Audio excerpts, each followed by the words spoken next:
শন TET তাদের কাছে প্রায় $37,000 পায়। শোয়েদ আফ্রিদিও ক্লেম করেছিল, ইয়াসি সাগর উনিও কমপ্লেন করেছিল। রোজ ভিউ হোটেল সিলেট তারা প্রায় 17 লক্ষ টাকার একটা ক্লেম দিয়েছে। শেরাটন হোটেল একটা 29 লক্ষ টাকার ক্লেম দিয়েছে। চিটাগং কিংস না, এসকিউ স্পোর্টস, তাদের অনেক ডিফল্ট আছে from first and second edition and 11th edition. সেটার ব্যাপারে কিছু অনেক ক্লেম আমাদের কাছে এসছে, আরও কিছু ক্লেম বাকি আছে, কিছু হয়তো আমাদের ডাইরেক্টর স্যার এটা বলতে পারেন। আমাদের কাছে যে কমপ্লেনগুলি এসছে, যেরকম তারা শন টেট তাদের কাছে প্রায় $37,000 পায়। তারপরে আপনার আমাদের রোজ ভিউ হোটেল সিলেট তারা প্রায় 17 লক্ষ টাকার একটা ক্লেম দিয়েছে। তারপরে আপনার আমাদের শেরাটন হোটেল একটা 29 লক্ষ টাকার ক্লেম দিয়েছে। অ্যান্ড এরকমভাবে আপনারা জানেন যে অনেক ক্রিকেট প্লেয়ারও কিন্তু সোশ্যাল মিডিয়ায় বলতেছে যে তারা টাকা পায়নি। তার আগে আপনারা জানেন শোয়েদ আফ্রিদিও ক্লেম করেছিল, কেনেডিয়ান ও যে ইয়াসি সাগর উনিও কমপ্লেন করেছিল।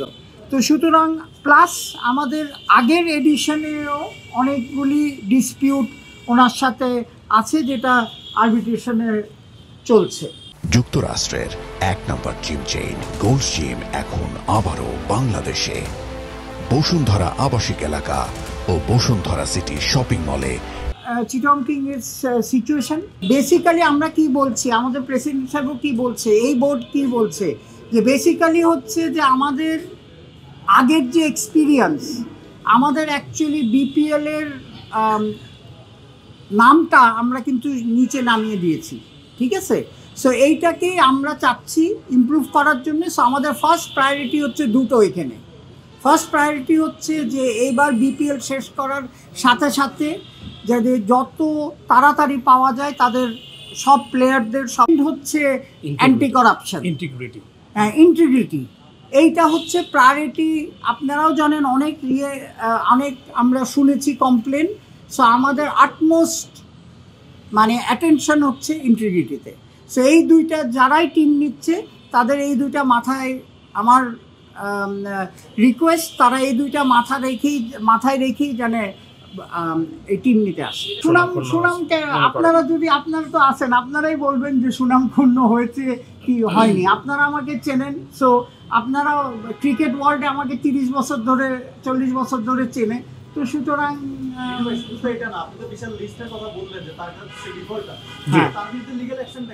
লিগ্যাল অ্যাকশন চলছে, সেটাই তো আমরা বলছি আপনাকে, যে ইনজাংশনটা উনি নিয়েছিল সেটা কোর্ট থেকে আমরা কিন্তু ওটা অ্যাকসেপ্ট করিনি, অ্যান্ড উই অ্যাপিল, এবং অ্যাপিল করে আমরা ওটার উপরে স্টে পেয়েছি, এবং তার কাছ থেকে টাকা রিকভার করার জন্য যত আইনি প্রক্রিয়া কোনোটাই আমরা কোনো কার্পণ্য রাখছি না, and we are taking very strong legal actions. এবং এইবার যে উনি কমপ্লায়েন্সের কথা বললো, compliance is of utmost importance. এইবার আমরা, the board has decided there is zero tolerance policy regarding non-compliance. কোনো non-compliant কাউকে আসলে বিপিএল এ পার্টিসিপেট করতে দেওয়া হবে না।